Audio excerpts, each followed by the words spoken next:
नानांनी लवकर घरी यायला हवं. तोपर्यंत अक्काला खोलीच्या बाहेर येणार नाही.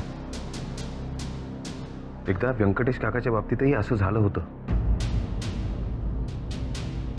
खोलीच्या बाहेर काय चाललंय हे अक्कातांना कोण सांगतं?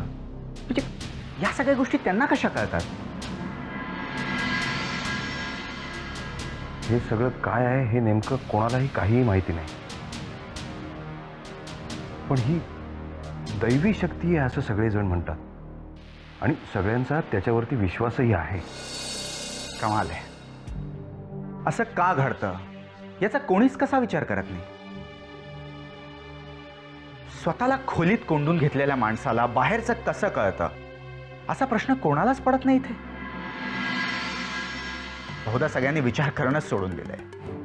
अरे आम्ही सगळ्यांनी अक्कादांच्या या गोष्टीचा अनुभव घेतला म्हणून तर सगळ्यांनी गोष्टी या मान्य केल्या ना. आणि अजू तूही बघतोयस. अरे सगळ्या गावाने याच्यावरती विश्वास ठेवलाय, मग तुला मान्य करायला काय अडचण आहे? एखाद्या गोष्टीमागे काय कारण आहे हे कळल्याशिवाय माझा विश्वास बसणार नाही या गोष्टीवर. आणि सारा गाव म्हणतंय म्हणून मी देखील या दैवी गोष्टीवर विश्वास ठेवावा हे माझ्या मनाला पटत नाही. अरे पण आतापर्यंत लोकांना अक्कादांच्या वागण्याचा अनुभव आलाय, त्याचं काय? कदाचित योगायोग असेल. पण इथे निमूटपणे सगळ्यांनीच ते मान्य केलंय.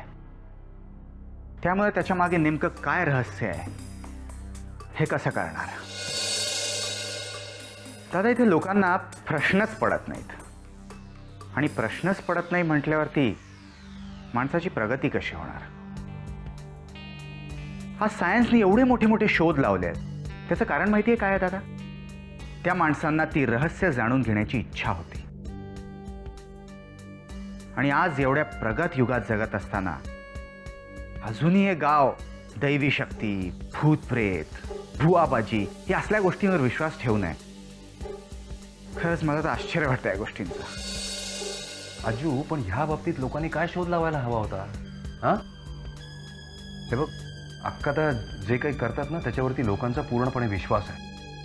आतापर्यंत अक्कादांनी जे काही केलं ना ते फक्त गावाच्या भल्यासाठी. पूर्णपणे झापडं लावून जगणाऱ्या माणसांची मला कीव येते दादा. ह्या बोलण्याचा अर्थच मला कळत नाहीये. जाऊ द्या दादा, या सगळ्या गोष्टीनं पालथ्या गड्यावर पाणी घातल्यासारख्या आहेत. अजू तू एवढ्या मोठमोठ्या शोधाच्या गोष्टी करतोय, पण नाना घरी येतील की नाही हे तू तरी सांगू शकतोस का?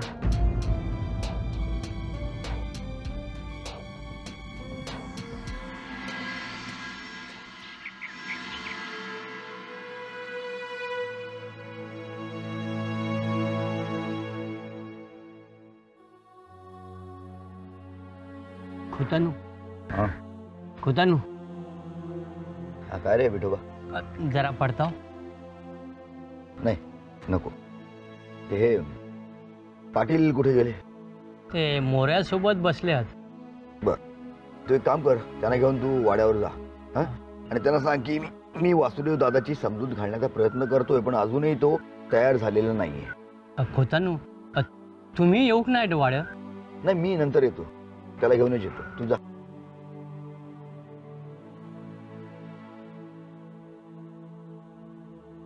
आय.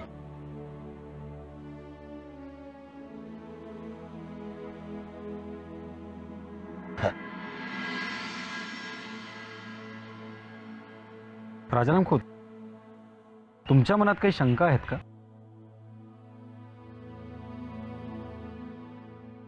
कशाबद्दल? नाही, सावित्री माईंना असं वाटतंय की सुकाईचा कोप झाला असणार किंवा देवाचं कुठेतरी काहीतरी करायचं राहून गेलं असणार, म्हणून हे सगळं भोगावं लागतं. तुम्हाला काय वाटतं? म्हणजे तुमच्या मनात अशा शंका नाहीये? वासुदेव दादाच्या अशा वागण्याचा देवाशी काय संबंध आहे? आपणच काहीतरी चुकीचं वागतो आणि मग देवाला दोष द्यायचा. मला नाही आवडत ते. मला परिस्थितीला सामोरं जायला आवडतं. बरोबर आहे, पण काय अचानक एखाद्या माणसावर संकटांवर संकट यायला लागली तर तो माणूस विचलित होणारच ना. शेवटी सर्व करता करविता तो परमेश्वरच आहे, नाही का? नाही, मला नाही माहित. म्हणजे माझा फक्त माझ्या कृतीवर विश्वास आहे आणि त्यासाठी मी कधीही कोणाला दोष देत नाही, कधी. आणि देवाला तर मी बघितलंच नाही हो. म्हणजे देव नाही असं म्हणायचं का तुम्हाला? नॉट एक्झॅक्टली, पण तो मला भेटलेला नाही, मी त्याला पाहिलेलं नाही, मग तो नाही असंच मी म्हणणार ना.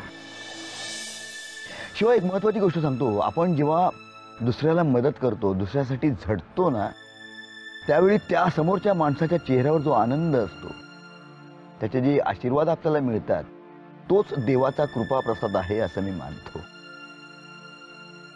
पण हा प्रश्न विचारण्याचं कारण काय? तुमचं लक्ष वळवायचं होतं.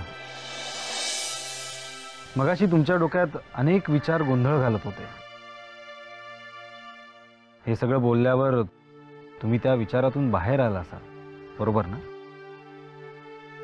थोडासा रिलॅक्स झालो नक्की. मला वाटतं हीच देवाची करणी, नाही का?